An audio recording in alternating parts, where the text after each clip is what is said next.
What's good, honey buns and bunny hunts? The Blue Riding Hood is back at it again.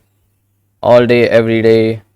Well, not all day, but you get what I mean. That's the whole point. You get what I mean all the time.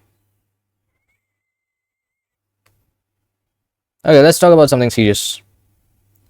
Let's talk about messing up. Let's talk about how you need to realize what you're messing up in and how you need to analyze every single day what you did by looking at the outcomes of what you did. As sometimes we do stuff we think is right, sometimes we do things for the stuff we think that's right, but the things we do for the right thing are wrong. And it makes it seem like the thing we were advocating for was the wrong thing since the beginning. And that's what's important. You need to come across and share your points with people in the right manner for them to realize that your point was actually right. Right? The universal truth could be your point, but like if it's represented in a wrong way, you can already know where it's gonna go. So let me give you a very spicy example. So my last relationship.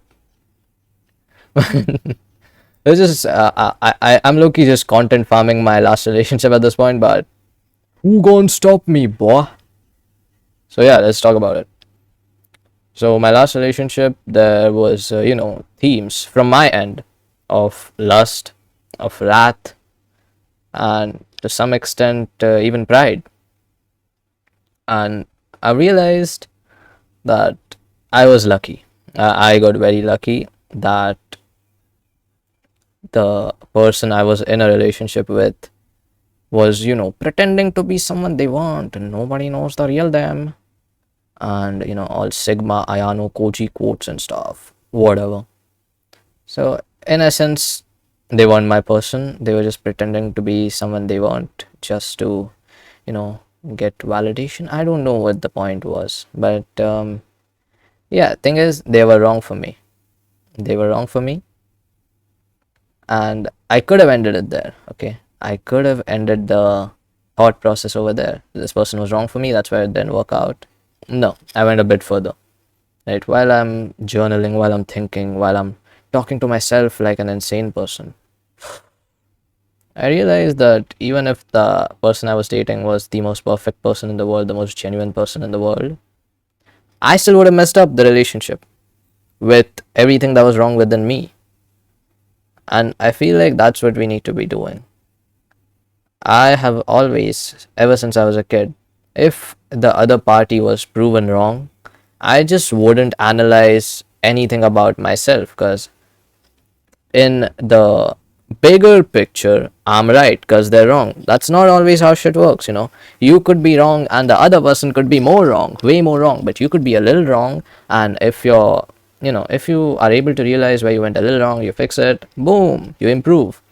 And you shouldn't chase being right, you should chase improvement because nobody's perfect, nobody's right 100% of the time. I may not be right even doing this right now, I may not even be breathing the right way. Wim Hof.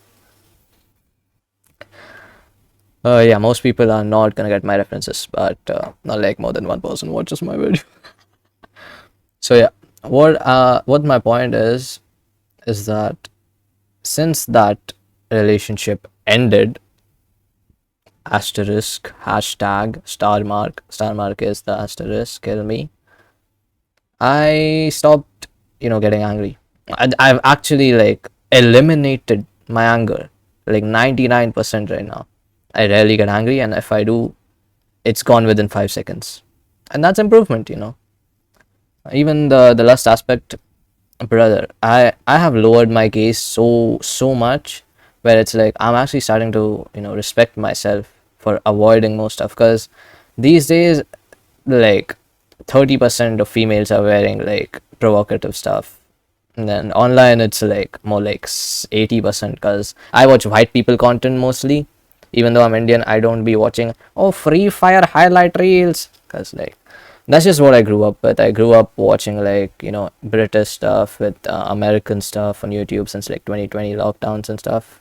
So yeah, that's what I'll be watching, and there it's pretty normalized to wear provocative stuff, and I have learned to control my gaze to just not look. Bad boy, and that actually makes me respect myself a lot more. I wouldn't say I'm proud of myself. I'm never gonna be proud of myself because pride is a sin, and pride leads to ego, right? So I'm never gonna be proud of myself. Others can be proud of me. I'll be proud of others because I don't think that's a sin. Because what is it gonna lead to? Them being happy, them feeling like they did something right. Yay, that's not bad. So I'm always gonna be proud of others. Why am I going on tangents? I actually just forgot everything that I was saying. What am I even talking about? Oh yeah. So the thing is, I I've stopped being lustful 99% of the time. I stopped swearing. I used to swear not a lot, but when I was angry and rageful, yeah, it was an increased amount. So yeah, I've stopped swearing like 99% as well. Sometimes it slips out, but I catch myself doing it and remind myself I'm not that person anymore, at least. And I've accepted that my life isn't harder than someone else's, right? I used to assume that and go ahead because I've had to face some stuff. I had to face some stuff in my life, some weird stuff, some difficult stuff, some outright dirty blood stuff. But yeah, I never assume that anymore because if others don't know my life, and there's a high chance I don't know what they've been through, and they could have been through some of the worst experiences you could go through as a human being. And I'm not gonna get into specifics, but humility is important. You need to be more humble, and all of these things, right? The humility, the getting rid of lust, being more at peace with myself, focusing on my work, my personal life, more than just focusing on impressing a girl who will probably just end up cheating on me. It's pointless, and all of this just feeds into the fact that I've improved, and I hope you're improving as well. Every day I try to, I don't try to improve every day necessarily. I just try to keep doing the right things more and the wrong things less, and that's improvement. I am focusing on hanging out with the right people more and with the wrong people less. Even if the wrong people are my parents themselves, because at the end of the day, the the longest person to stay at my grave isn't gonna be my parents or my best friends or my future wife or my future kids. It's gonna be me, as I'm in there, obviously. Well, I'm gonna be burned, but you get the point. You get the point. All right. So yeah, focus on yourself first. Don't put yourself first, but know when to prioritize yourself. Don't put yourself last, at least. And yeah, if she was real, I would have messed it up, but now improved. I actually smile a lot thinking about this because when the right person does come along, there is a lower chance that I mess up. Of course, odds are never 100% in your favor. We're not perfect creatures. But I feel like when the right type of love shows up for me, I'm gonna keep myself ready. And that's a life well lived.